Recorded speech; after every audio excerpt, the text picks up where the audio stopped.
자, 이어서 보겠습니다. 40페이지요. 입문서 40페이지에 자, 우리 실시계획 중간에 보시면은 이제 실시계획의 작성 이렇게 써 있죠. 자, 이거 보겠습니다. 그럼 이제 단계별 집행계획이 수립이 되고 자, 시행자가 지정이 됐어요. 이제 사업할 준비 다 된 거죠. 그러면 시행자가 구체적으로 시설 사업을 시행하기 위해서 자, 실시계획을 작성을 해요. 자, 실시한다는 것의 의미는 쉽게 얘기해서 공사하는 거죠. 이제 도로 설치하는 공사 같은 거 구체적으로 하기 위한 계획이고, 그래서 실시계획은 공사계획. 자, 공사계획이니까 가장 주된 내용은 이제 설계도다 이렇게 생각하시면 돼요. 우리 공사라는 걸 하려면 항상 설계도가 있어야 되죠. 설계도, 또 자금, 그리고 공사 기간, 언제 착수해서 언제 끝낼지, 자, 이런 공사에 관한 사항에 대해서 시행자가 작성을 하는 계획을 실시계획이다 이렇게 표현하고요. 자는 시행자가 실시계획을 먼저 작성을 해요. 시행자가 작성하는데, 자, 시행자는 자기 맘대로 실시계획 작성하고 그러면 안 되겠죠. 자, 기준이 있어요. 딱 기준이 있고 그 기준에 맞게 시행자가 실시계획을 작성했는지, 자, 시행자는 작성한 실시계획에 관해서 행정청의 인가를 받게 돼요. 인가, 확인, 감독 줄여갖고 인가. 그럼 인가 받는데 원칙적으로 인가는 자, 시도지사 또는 대도시의 시장, 자, 시도지사 또는 대도시장에게 원칙적으로 실시계획의 인가를 받고요. 그런데 예외적으로 우리 국토부 장관이 지정한 시행자가 있어요. 자, 국토부 장관이 지정한 시행자는 한마디로 무슨 사업이에요? 국책사업이죠. 이때는 그대로 국토부 장관에게 실시계획의 인가를 받아요. 자, 원칙적으로는 시도지사, 대도시장의 인가, 예외적으로 국토부 장관의 인가. 그리고 인가권자가 잘 작성했습니다. 인가했으면은 그 인가한 내용을 관보나 공보에 고시하게 되죠. 자, 우리 고시 항상 효과가 있는 걸 알려줄 때는 고시한다라고 했어요. 그래서 이 실시계획의 인가 고시가 나면 이제 시행자는 비로소 사업 시행권 획득해서 공사에 착수할 수가 있게 돼요. 자, 공사할 수가 있다 그 얘기고요.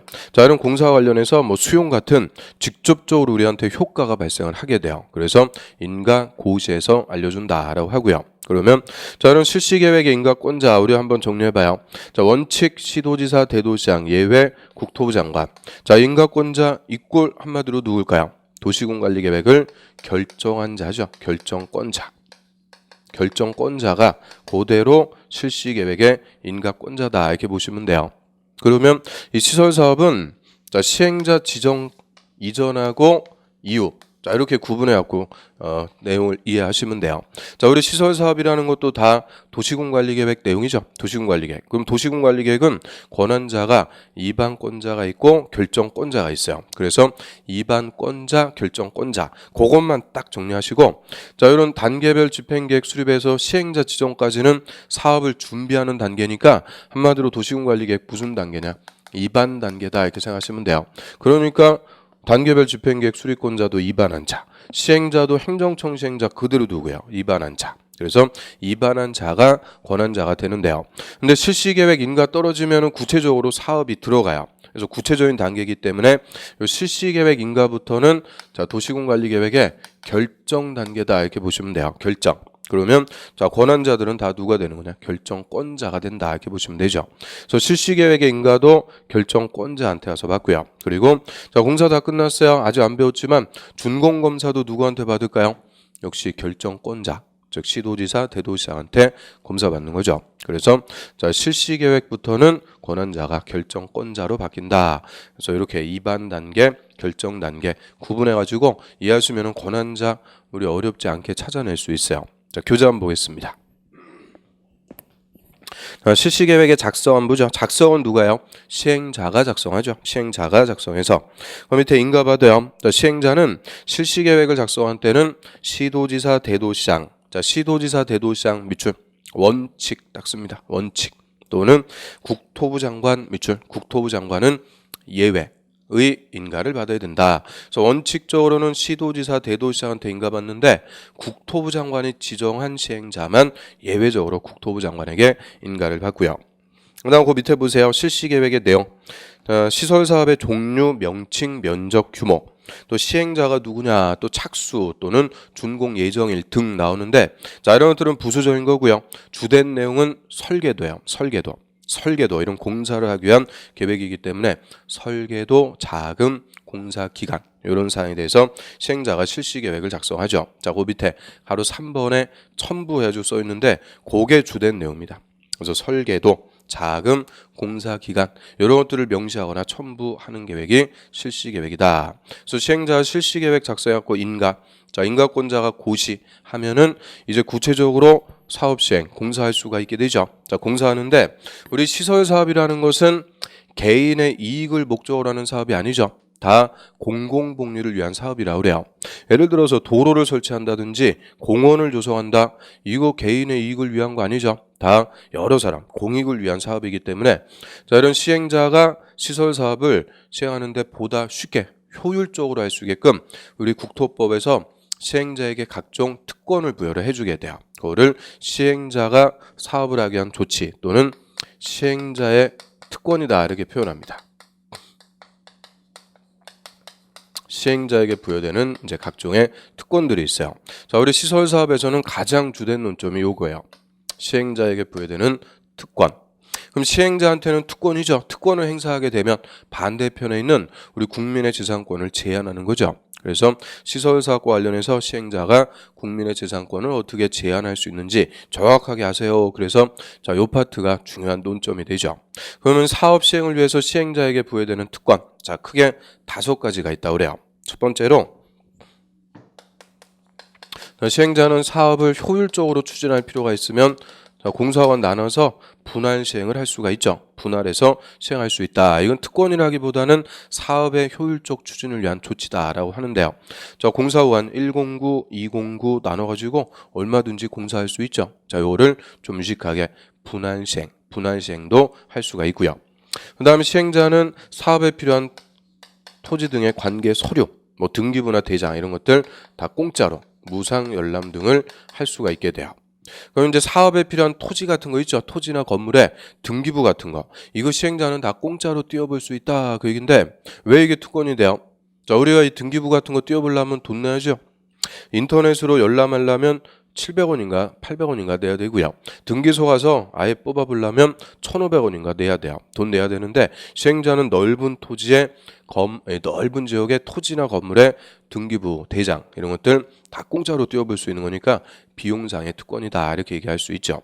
그리고 시행자는 이해관계인에게 서류를 송달할 필요가 있어요. 뭐 예를 들어서 토지 소유자한테 귀하의 토지가 시설 사업에 필요한 토지이므로 협의 취득이 안 되면 강제 취득 수용합니다. 이런 사실 미리 알려줘야 되죠. 다 서류로 송달 보내줘야 되는데 이해관계인의 주소 고소가 불명해서 어디 있는지 알 수가 없어요. 이때는 지방법원 게시판에다가 공시해버려요.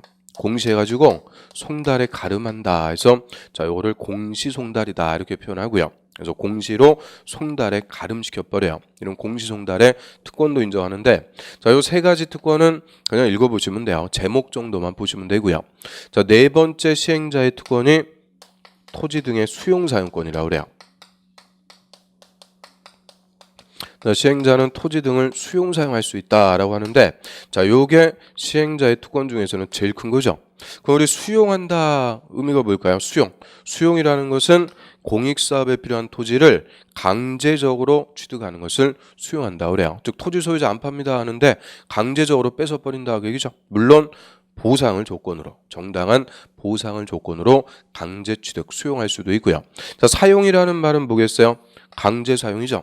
토지 소유자 싫습니다 하는데 남의 땅 강제적으로 쓸 수가 있어요. 사용권. 그래서 수용 사용권도 다 인정을 해주게 돼요. 그리고 시행자가 사업을 위해서 조사나 측량 같은 거 하기 위해서 필요하면 얼마든지 남의 땅, 타인 토지라고 그래요.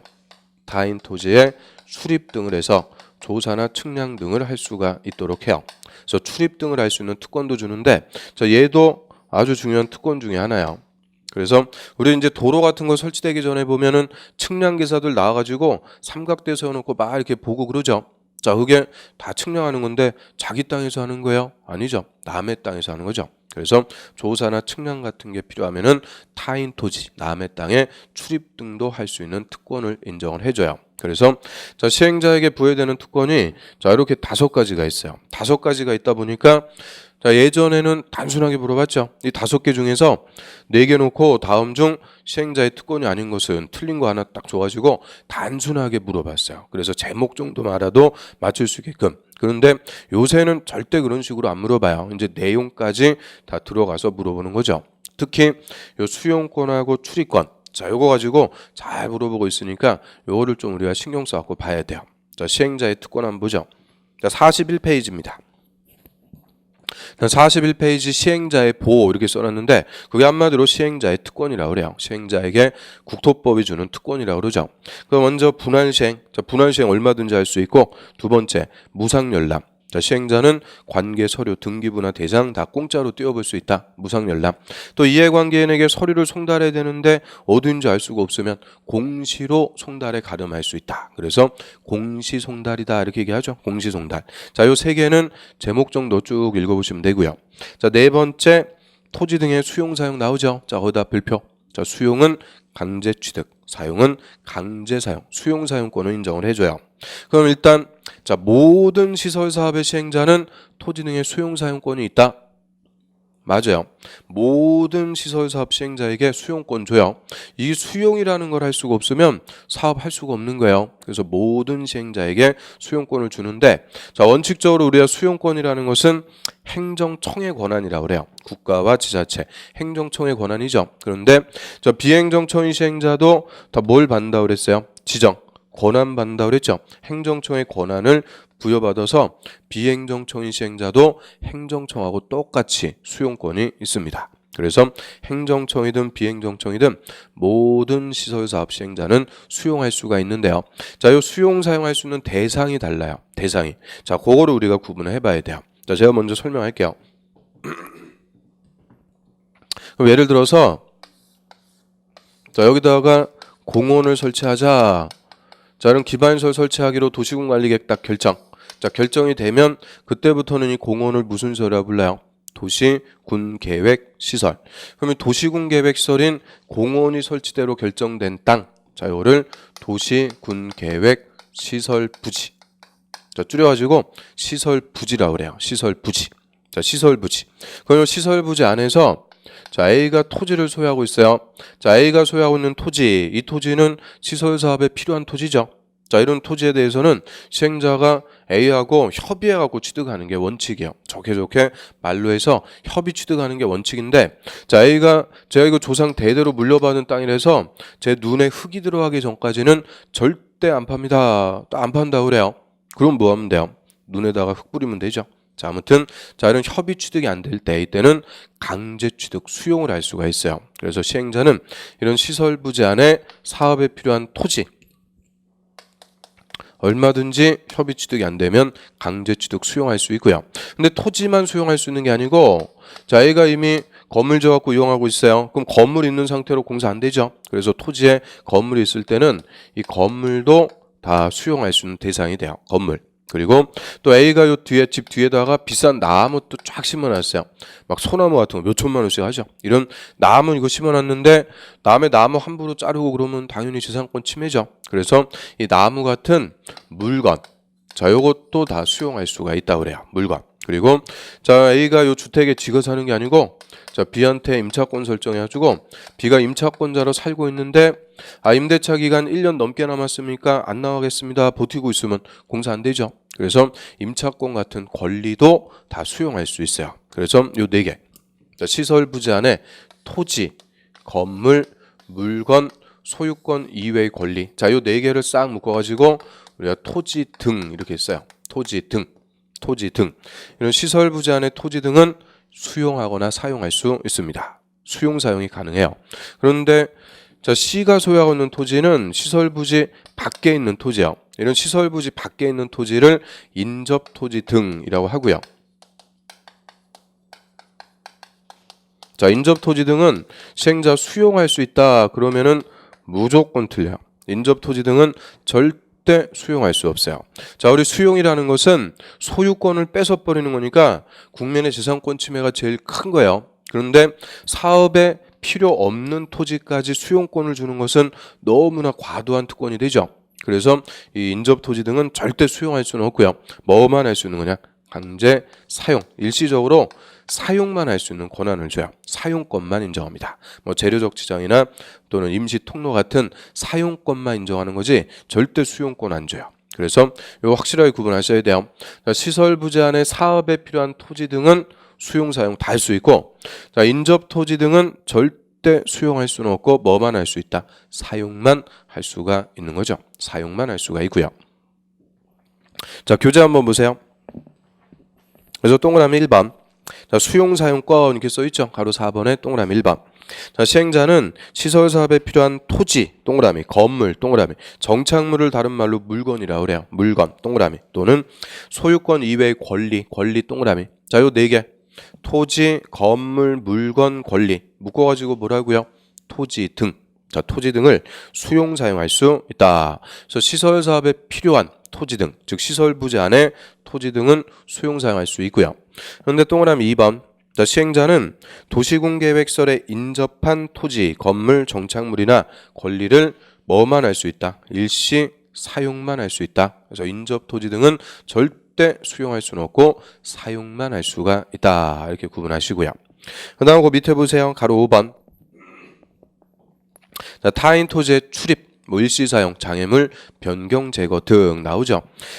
국토부 장관, 시도지사, 시장, 군수 또는 시설사업의 시행자는 도시군 계획 등에 관한 기초조사 및 시설사업에 관한 조사 측량 등을 위해서 필요하면 타인 토지에 출입하거나, 타인 토지는 남의 땅이죠. 남의 땅에 출입할 수도 있고요. 또는 일시 사용도 할 수 있고 장애물을 변경 제거도 할 수 있다. 그래서 시설사업의 시행을 위한 조사 측량을 위해서 필요하면 출입도 할 수 있고, 장애물 같은 거는 변경하거나 제거할 수도 있고, 이런 시행자에게 또 특권을 주게 돼요. 물론 뭐 출입할 수 있다고 무조건 그냥 들어가면은 이거 주거침입 범죄가 될 수가 있죠. 그래서 적법 절차에 따라 출입 등을 할 수가 있고요.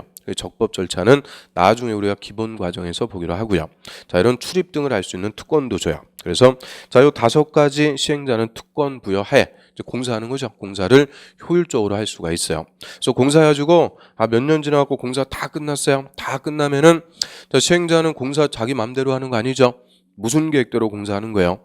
공사 계획이 실시 계획이라고 그랬으니까 요 실시 계획 인가 받은 대로 공사를 하는 거죠. 그래서 공사가 다 끝났으면 요 실시 계획 인가 내준 대로 공사를 잘했는지 검사를 받는 거죠. 그럼 검사 당연히 누구한테 가서 받아요? 실시 계획의 인가권자에게 그대로 검사받는다. 이렇게 생각하시면 돼요. 자, 쉽게 생각하시면은 우리 숙제 검사 누구한테 가서 받아요? 숙제 내준 선생님한테 가서 받는 거죠. 마찬가지. 실시계획 인가 내준 대로 공사했는지 검사받는 거니까 실시계획 인가권자에게 검사받는 거죠.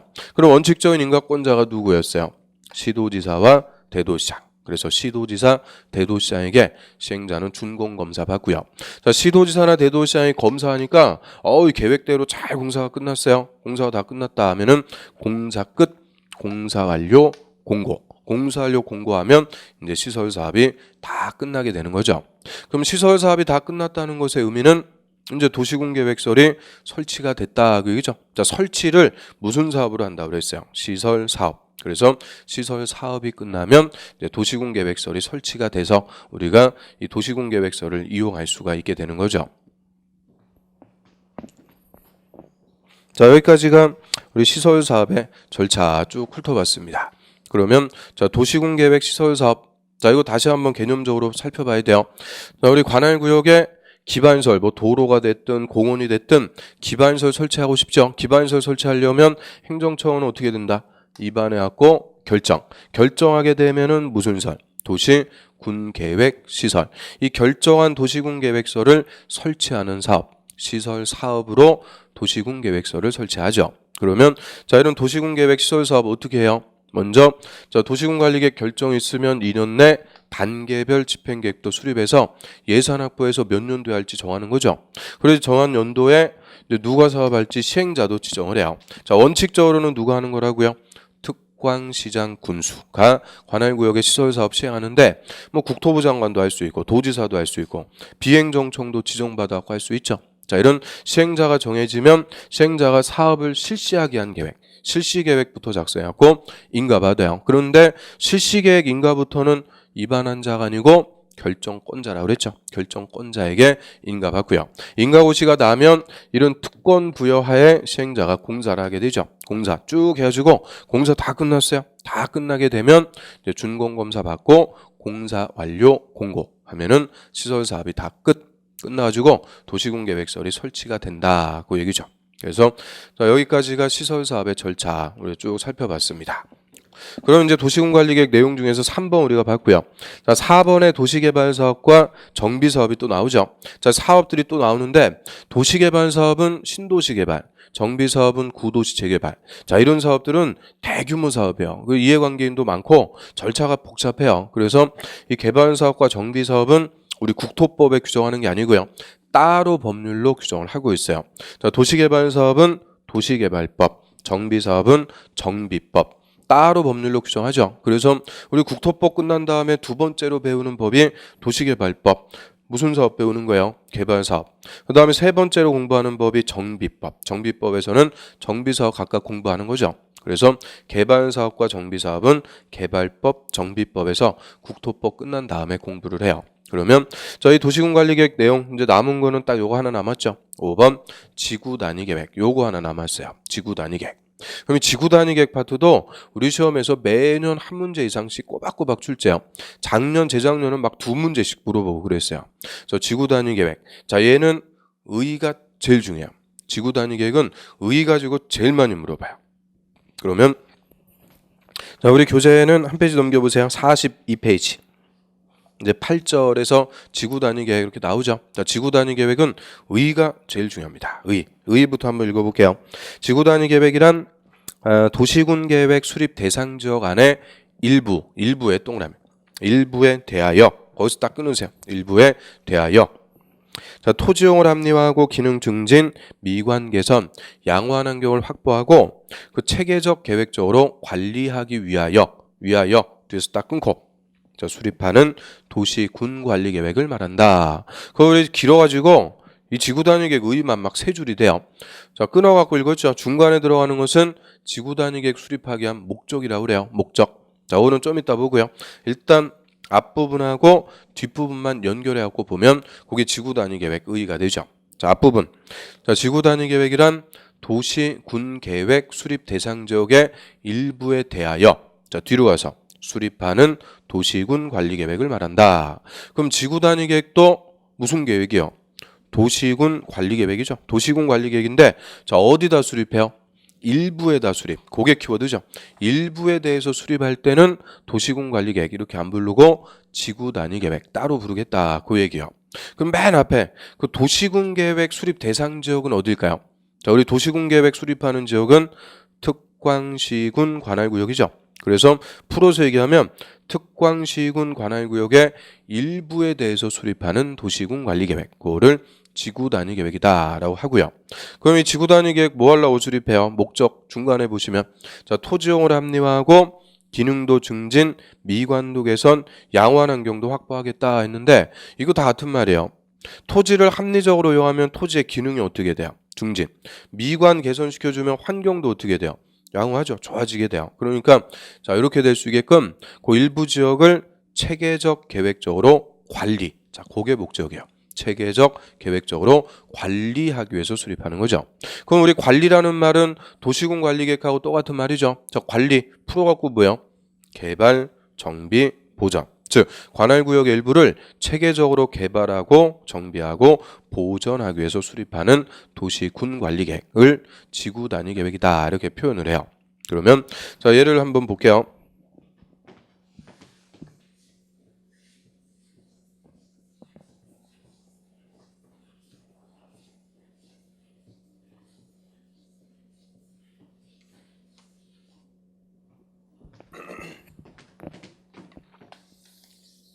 자, 예를 들어가지고 우리 서울특별시 관할구역이 있어요. 그럼 서울특별시 관할구역 자, 전부에다가 계획을 수립했다. 이때는 무슨 계획이요? 서울특별시 도시군 관리계획 이렇게 부르죠. 그런데 우리 서울특별시 관할구역의 일부 뭐 예를 들어가지고 우리 강남 이 학원 있는 서초동 자, 서초동이라는 요 일부에다가만 도시군 관리계획 수립했대요. 이때는 무슨 계획이라고 불러요? 서초동 지구단위계획 이렇게 부르면 되죠. 그래서 관할구역의 전부가 아니고 일부에다가만 수립하는 도시군관리계획을 지구단위계획이다라고 표현을 해요. 그럼 지구단위계획은 뭐 하려고 수립한다고요? 그 관할구역의 일부를 체계적이고 계획적으로 관리하기 위해서 수립한다고 그랬죠. 그럼 체계적으로 관리할 필요가 왜 있을까요? 자, 우리 예전에 60년, 70년대 당시에 개발된 옛날 동네, 후진 동네라고 그러죠. 후진 동네들 한번 떠올려 봐요. 옛날에 어떻게 동네가 개발됐을까요? 사람들이 저 땅에다 아무 개념 없이 건물부터 지어요. 건물부터 막 때려 짓는 거죠. 건물 짓고 그로 인해서 주민들이 들어왔어요. 주민이 유입이 됐다. 자, 주민이 들어오면 자, 주민들이 생활할 수 있는 시설이 있어야죠. 기반시설, 뭐 도로부터 시작해갖고 도로라든지 주차장이라든지 또는 우리나라 같이 교육열이 제일 높은 나라에서는 학교 같은 게 아주 중요한 기반시설이에요. 이런 학교 같은 기반시설들 배치를 해줘야 되는데 자, 이미 건물 다 지었죠. 자, 기반시설 부지 확보가 돼야 안 돼요? 안 되죠. 그래서 이런 건물부터 때려짓고 나중에 기반시설 설치하려면 안 된다. 자, 이렇게 개발되는 현상을 우리가 한마디로 난개발이라고 그래요. 난개발. 그래서 옛날에 개발된 지역은 다 난개발이 벌어져 갖고 주민들이 생활하기가 불편하죠. 자, 우리 학교 한번 떠올려 봐요. 우리 어렸을 때 학교, 국민학교라고 그랬죠. 초등학교도 아니고 국민학교. 저 국민학교 집 옆에서 다녔던 것 같아요. 국민학교는 집 옆에서 다녔는데 중학교부터는 어떻게 됐어요? 집에서 멀죠. 중학교부터는 버스 타고 막 회수권 내고 막 추억의 회수권 내고 버스 타고 다녔어요. 고등학교도 마찬가지. 왜 그럴까요? 집 주변에 학교 부지 확보가 안 되니까 외곽에 멀리서 설치하는 거죠. 그래서 멀리 학교를 다녔어요. 불편한 거죠. 자, 이렇게 건물부터 때려짓고 나중에 기반시설 설치하려면 안 된다. 자, 이거를 난개발. 그러면 우리 서울시에 저 난개발된 옛날 동네가 있다고 그래요. 이거 현대 들어와서 다시 개발하죠. 다시 개발을 뭐 한다고 그래요? 재개발하는데 자, 재개발 다시 개발할 때도 옛날같이 난개발하고 그러면 안 되죠. 철저하게 어떻게 개발 관리를 해나갈지 개발시켜 나갈지 미리 계획을 수립하는 거죠. 그러면 자, 예를 들어서 저 서울시에서 재개발이 필요한 동네가 있어요. 자, 이 동네를 다시 개발하는데 자, 이 동네만 좀 확대시켜 볼게요. 자, 기존에 노후불량 건물들 있죠. 이거 싹 철거해 갖고 밀어버려. 싹 밀어버리고 건물부터 짓는 거 아니죠. 뭐부터 이제 설치할까요? 기반시설부터 도로라든지 이런 기반시설부터 싹 깔아주는 거죠. 그래서 주위에 신도시 같은 거 개발하는 곳이 있다. 가서 한번 보세요. 터 닦아놓고 뭐부터 싹 설치해요? 도로라든지 각종의 기반시설부터 싹 설치가 되는 거죠. 그래서 이제 거꾸로요. 기반시설부터 어떻게 배치할지. 자, 도로예요. 도로 이렇게 체계적으로 배치해보자. 그 다음에 중앙에다가는 자, 공원도 멋지게 한번 조성해보자. 공원 같은 거. 이 기반시설을 어떻게 배치할지 다 정하는 거죠. 그리고 특히 도로가 설치되면서 사면이 도로로 둘러싸이는 일단의 대지, 반듯반듯한 큼직큼직한 대지가 만들어지죠. 자, 요거를 우리가 블럭이라고 그래요. 블럭이라는 말 들어보셨죠? 이렇게 큼직큼직한 대지의 단위, 블럭을 조성하고요. 자, 이제 블럭 대지에다가 건물 지어요. 근데 우리 아파트 같은 주택 옆에 모텔 들어오고 막 그러면 안 되겠죠. 그러니까 이 동네 건물 짓는데 어떻게 건물을 배치할지 이런 것도 미리 계획으로 다 정하는 거예요. 그래서 예를 들어서 요 일대는 자, 아파트 건설하자. 아파트 단지로 조성. 반대편은 단독주택 용지로 조성해서 단독주택 단지로 조성하자. 일단은 주택 용지부터 딱 잡아요. 그리고 주택이 지어지면은 주민들 들어와서 애들 다닐 학교 있어야겠죠. 자, 학교도 멀리다 설치하는 게 아니고 집 옆에다가 초등학교, 중학교. 자, 인구가 좀 되면 고등학교까지. 그래서 요새 개발된 지역들은 다 아파트 단지 끼고 학교가 다 설치가 되는 거죠. 애들 통학하기 좋게. 자, 이런 식으로 미리 계획으로 정해요. 그리고 여기다가는 주민들 생활하기 좋게 뭐 판매시설, 뭐 이마트라든지 홈플러스 같은 이런 판매시설 설치하고요. 자, 여기다가는 그 생활하기 좋게 근린 생활시설들 배치해보자. 요 뒤쪽에 뭐 은행도 있고 병원도 있고 뒤에 뭐 모텔, 나이트바 해가지고 자, 이런 건물 어떻게 배치할지 미리 철저하게 계획으로 다 정하는 거예요. 그래서 자, 이 동네를 다시 개발하기 위해서 기반시설은 어떻게 배치하고 건물 어디에 배치 어떻게 할 건지 미리 철저하게 계획으로 수립. 요거를 무슨 계획이라고 그래요?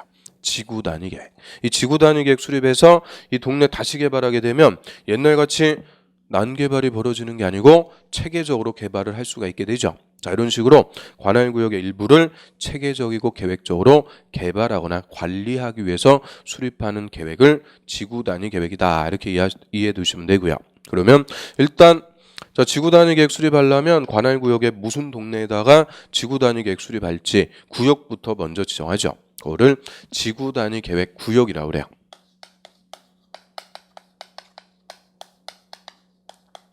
자, 지구 단위 계획 구역. 이름 그대로 풀어보면은 지구 단위 계획을 수립하기 위한 구역이다 이렇게 해석하시면 되죠. 그래서 지구 단위 계획 구역을 먼저 지정.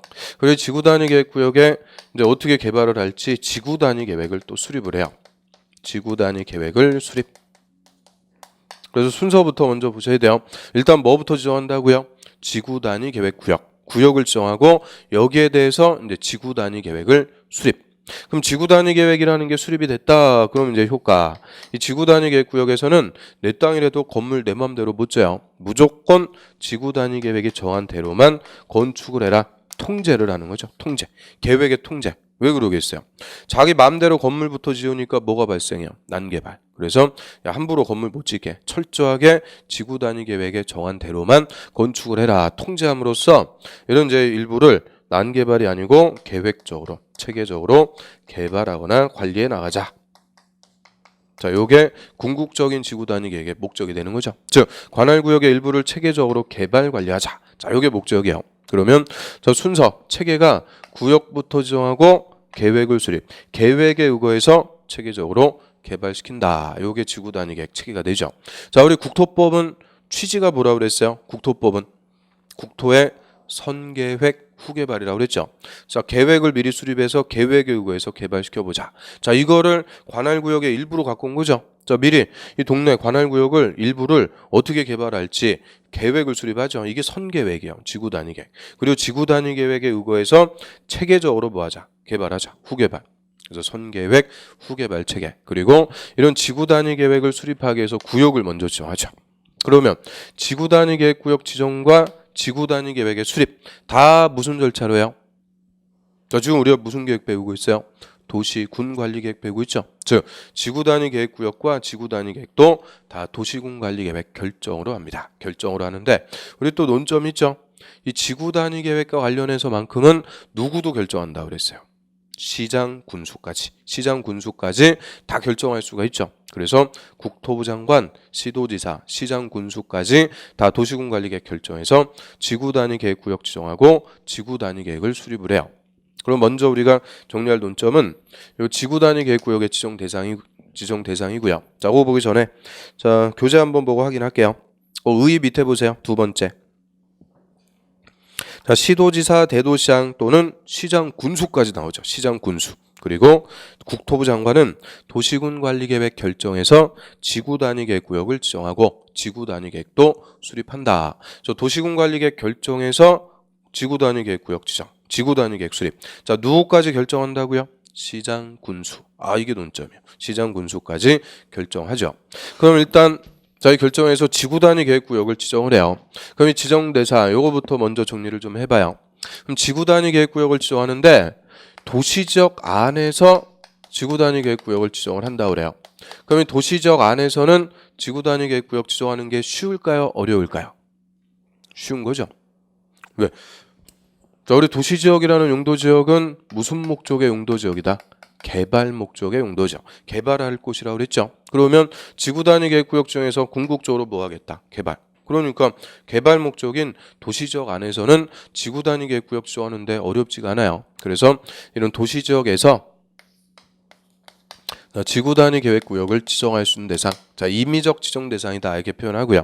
자, 임의적으로 지정할 수 있는 대상은 한마디로 뭐 할 곳이냐? 개발할 곳. 자, 개발할 곳을 개발 예정지. 자, 이렇게 부르죠. 뭐 신도시 개발하든 구도시 재개발하든 이런 개발이 필요한 곳은 얼마든지 지구 단위 계획 구역 지정할 수 있어요. 또, 자, 이 통제가 안 되면은 난개발의 우려가 큰 곳.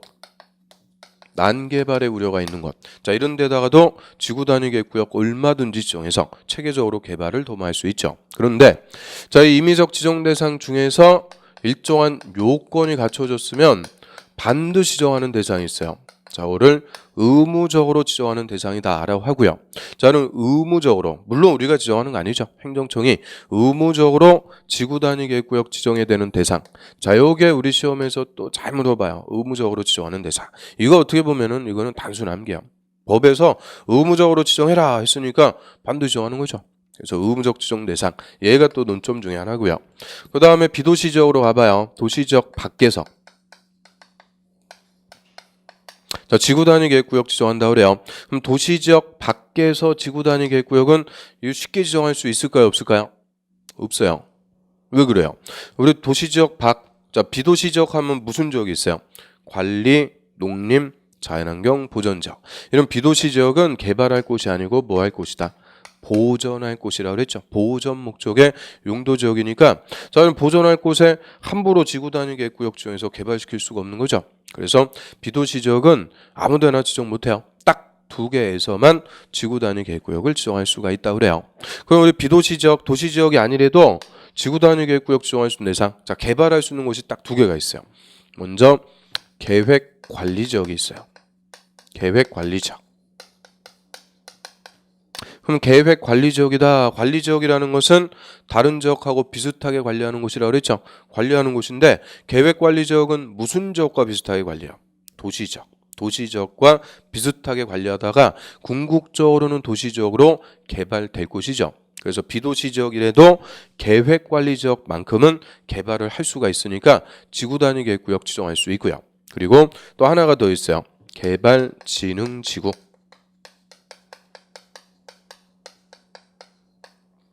자, 이 개발진흥지구는 용도지구입니다. 용도지구 중에 하나인데, 자, 얘는 이름대로 개발을 진흥하려고 지정하는 용도지구죠. 즉, 저 비도시지역 같은데 개발진흥지구가 지정이 되면 일정한 기능을 집중적으로 개발할 수 있어요. 개발하려고 지정하는 용도지구니까 개발진흥지구. 얘도 비도시지역이지만 개발을 할 수가 있는 것이죠. 그래서 우리 도시지역이 아니다. 비도시지역에서 개발할 수 있는 거는 딱 요 두 개요. 계획관리지역과 개발진흥지구로서 자, 이 두 개는 아주 엄격한 요건입니다. 아주 엄격한 요건 하에 지구 단위 계획구역을 지정을 할 수가 있죠. 그럼 일단 개념부터 잡으셔야 돼요. 자, 지구 단위 계획구역 지정하는 이유, 궁극적인 목적은 뭐라고요? 개발할 거니까 개발 목적인 도시지역에서는 얼마든지 지구 단위 계획구역 지정할 수 있죠. 다만 의무적으로 지정하는 대상이 있다. 그게 이제 논점이고요. 그 다음 비도시 지역은 보존할 곳이니까 함부로 지구 단위 계획구역 지정 못한다고 그랬어요. 딱 두 개만. 계획관리지역과 개발진흥지구에서만 아주 엄격한 요건 하에 지구 단위 계획구역을 지정해서 개발할 수가 있죠. 그래서 요거 가지고 뭐 어려운 것도 물어보는 거 아니에요. 개념을 알고 있느냐 이거 가지고 우리 시험에서 작년, 재작년 계속 물어봤어요. 그 예를 들어서 자, 도시지역 외의 지역은 지구 단위 계획구역 지정할 수 없다. 틀려요. 도시지역 이외의 지역이라도 두 개는 된다고 그랬죠. 그러면 그 두 개 지역이 어디냐? 즉 도시지역 외의 지역에서 지구 단위 계획구역 지정할 수 있는 대상은 그러면 이 둘 중에서 하나 찾으면 되는 거죠. 이런 식으로 가장 기본적인 거 갖고 개념 갖고 물어본단 말이에요. 그래서 일단은 개념 쭉 봤고요. 자, 교재 보고 하나씩 좀 확인을 해볼게요. 42페이지 지구 단위 계획구역의 지정 가로 1번. 자, 도시지역 안 이게 써있죠. 도시지역 안에서 자, 임의적으로 지정할 수 있는 대상. 자, 다음에 해당하는 지역의 전부나 일부에 지구 단위 계획구역 지정할 수가 있다. 임의적으로 지정할 수가 있죠. 첫 번째 용도 지구도 있고요. 자, 두 번째 도시개발구역. 자, 도시개발구역이 뭐라고요? 신도시개발, 신도시. 그 다음에 디귿번의 정비구역. 정비구역은 구도시 재개발할 곳이죠. 재개발. 리을번의 택지개발지구 얘도 뭐라고 그랬어요? 신도시라고 그랬죠. 신도시 개발. 그리고 미음번의 대지조성사업지구. 자, 대지조성사업지구는 아파트 개발하는 곳이다 이렇게 생각하시면 돼요. 몇천 세대 아파트 지으면서 개발하는 곳. 그리고 비읍번의 산업단지. 자, 요새는 산업단지 이렇게 얘기하는데요. 요거는 공단이요. 공단 개발. 옛날에 우리가 공업적을 공단이라고 그랬죠. 근데 요새는 공단이 아니고 산단. 그래서 서울에 뭐 있어요? 저 뭐 가산 디지털 첨단 산업단지 뭐 이런 거 있죠. 이런 산업단지가 공단으로 개발하는 곳이다 이렇게 생각하시면 되고요. 그 밑에 또 시읍번에 관광특구 나오죠. 이건 뭐고 있어요? 관광지 개발이죠. 관광지 개발.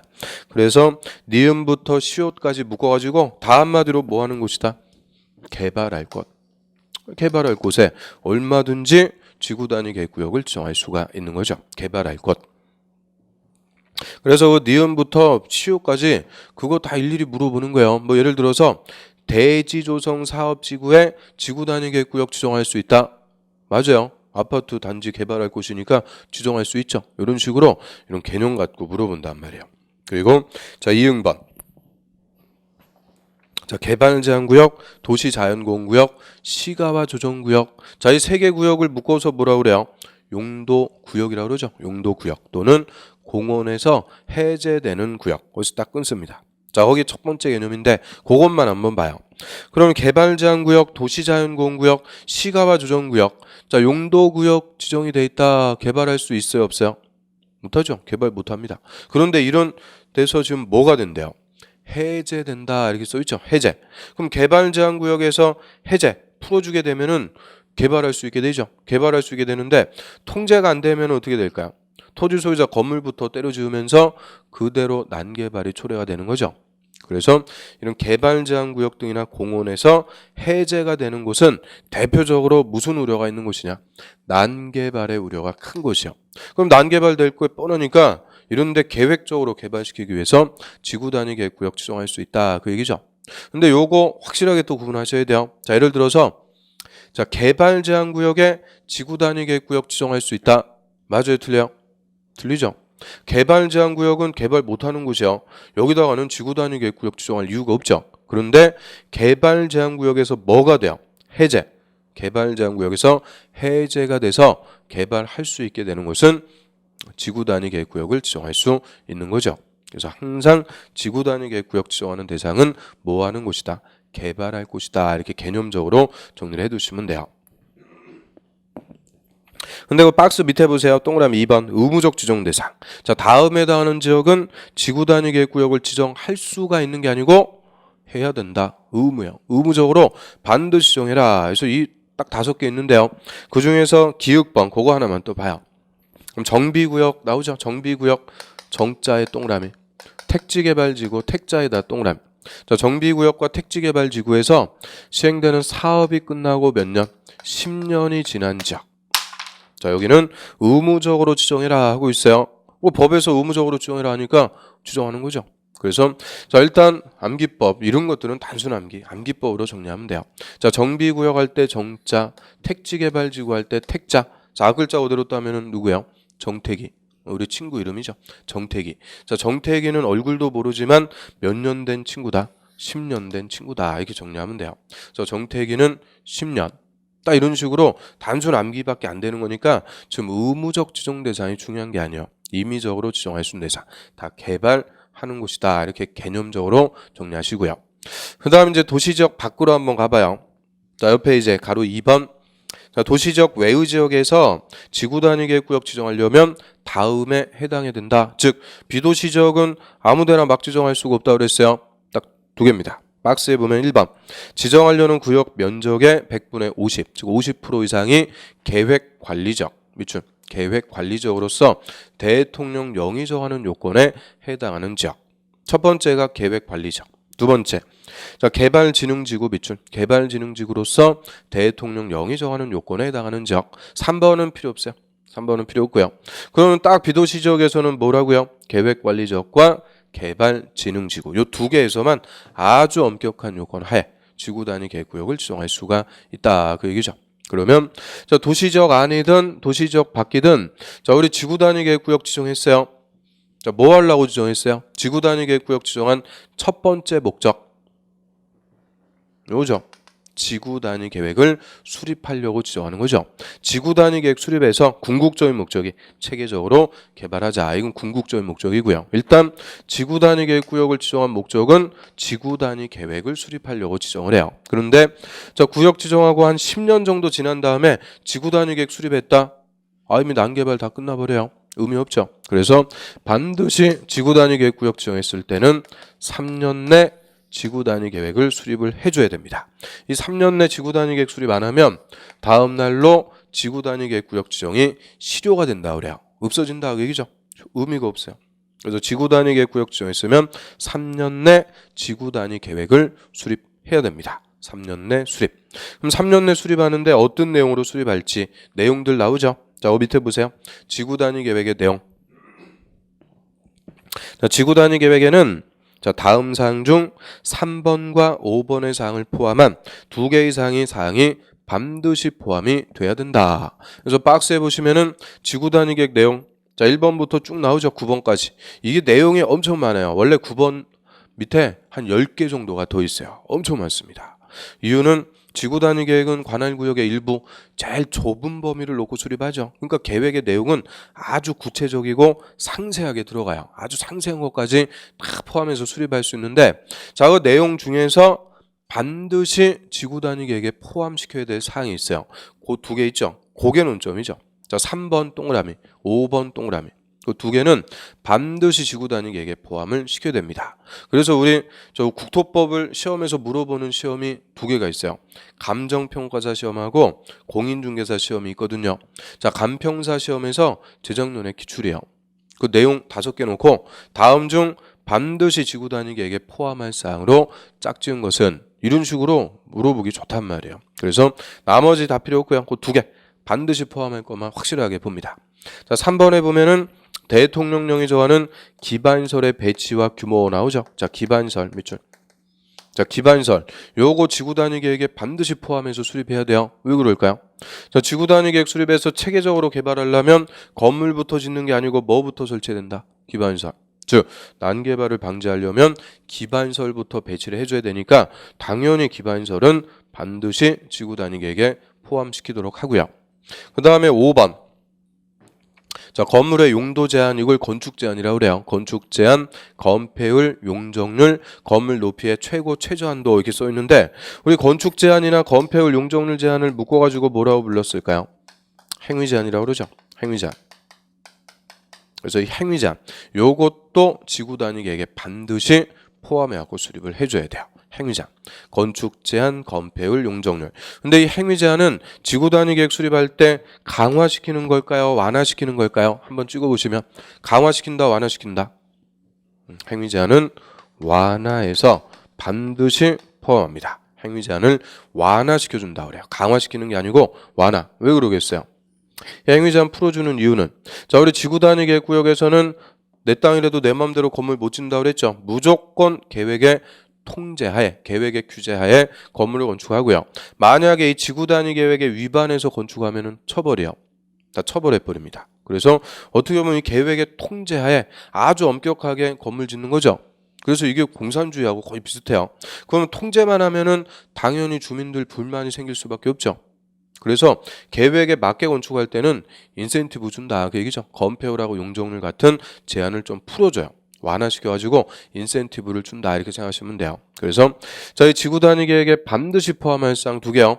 난개발을 방지하기 위해서 뭐부터 설치해야 된다고요? 기반시설. 그리고 너무 통제만 하면은 주민들 반발이 생기니까, 자, 이런 계획에 맞게 건축할 때는 인센티브, 즉 행위 제한을 완화시켜가지고 반드시 포함한다. 그래서 자, 이 두 가지는 지구 단위 계획에 무조건 포함해갖고 수립하고요. 자, 한 페이지 넘겨보세요. 자, 44페이지에 보면은 법 적용의 완화 이렇게 나오죠. 자, 그게 한마디로 행위 제한 완화라는 거예요. 이 지구 단위 계획 수립할 때 행위 제한을 뭐 한다? 완화해서 반드시 포함하고요. 그럼 이런 이제 지구 단위 계획이라는 게 수립이 됐다. 효과는 뭘까요? 효과. 자, 지구 단위 계획 구역에서는 내 땅이라도 내 마음대로 건물 지을 수가 없다 그랬죠. 철저하게 지구 단위 계획에 맞게 건축을 하도록 통제를 하게 되죠. 그럼 예를 들어서 자, 요 동네 다시 개발하기 위해서 지구 단위 계획을 이렇게 수립했다 그래요. 그리고 지구 단위 계획으로 자, 요 일대를 단독주택 용지다 이렇게 정해놨어요. 근데 제가 이제 돈 주고 요 땅을 분양받았어요. 이 땅 사가지고 저는 이 땅에다가 슈퍼마켓을 건축하고 싶습니다. 그럼 슈퍼마켓 건축할 수 있다 없다? 없는 거죠. 자, 무조건 뭐 줘야 돼요? 단독주택, 즉 지구 단위 계획이 정한 대로만 건축을 해야 돼요. 이유는 지 마음대로 건물 줘갖고 또 난개발이 벌어지니까 이런 계획에 맞게끔 건축하도록 통제함으로써 이런 이제 난개발을 방지해서 체계적으로 그 일부를 개발시켜 나갈 수 있다 그 얘기죠. 그래서 이 지구 단위 계획 구역에서는 무조건 지구 단위 계획에 맞게 건축을 한다. 이게 효과라고 그래요. 그러면 저희 지구 단위 계획 몇 년 내 수립해야 된다고요? 3년 내 수립. 자, 밑에 나오죠. 실효.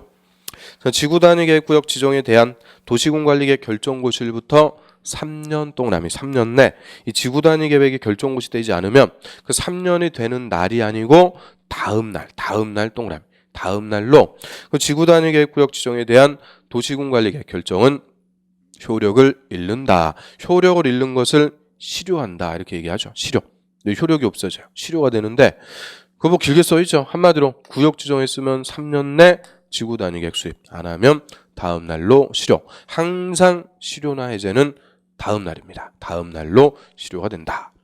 그럼 여기까지 우리 지구 단위 계획의 큰 뼈대 틀만 쭉 우리가 훑어봤죠. 자, 이 지구 단위 계획 파트를 여러분들이 제일 좀 어려워해요. 근데 개념이 없어갖고 어려운 거죠. 그래서 다시 한번 개념적으로 이해를 해봐요. 자, 지구 단위 계획이라는 것은 관할 구역의 전부가 아니라고 그랬죠. 자, 일부에다가 수립하는 도시군 관리 계획. 그 일부를 뭐 하려고 수립한다고요? 체계적 계획적으로 개발 관리하기 위해서 수립하는 거고요. 그럼 일단 관할 구역의 일부에 지구 단위 계획 구역 요거부터 지정하는데 이 지구 단위 계획 구역을 도시지역 안에서 지정할 때는 얼마든지 지정할 수 있죠. 별다른 제한 없어요. 지정할 수 있고 다만 의무적으로 지정하는 게 있다고 그랬고요. 자, 비도시 지역에서는 함부로 지구 단위 계획 구역 지정 못 한다고 그랬죠. 딱 두 개. 계획관리지역과 개발진흥지구에서만 지정할 수가 있고 이런 지구 단위 계획 구역 지정했으면 3년 내 뭐부터 수립해라? 지구 단위 계획부터. 근데 이 지구 단위 계획 수립할 때 기반설하고 행위자 두 개는 반드시 포함하고 수립하고요. 자, 그럼 지구 단위 계획이 수립이 되면 이제 지구 단위 계획 구역에서는 무조건 지구 단위 계획에 맞게 건축을 해라. 통제함으로써 난개발을 방지하고 체계적인 개발을 도모해 나가자. 자, 요게 궁극적인 목적이 되죠. 자, 다시 한번 지구 단위 계획 우리가 정리해 봤고요. 그래서 여기까지가 자, 우리 국토법의 도시군 관리 계획 체계 싹 배웠어요. 저 국토법의 선계획 체계로 우리가 싹 정리한 거죠. 선계획. 그럼 이제 남은 게 뭐겠어요? 후개발 체계라고 그러죠. 자, 후개발 체계. 자, 크게 두 가지 제도가 있어요. 개발행위 허가제하고 토지거래 허가제. 자, 요 후개발 체계는 조금 쉬었다 하겠습니다.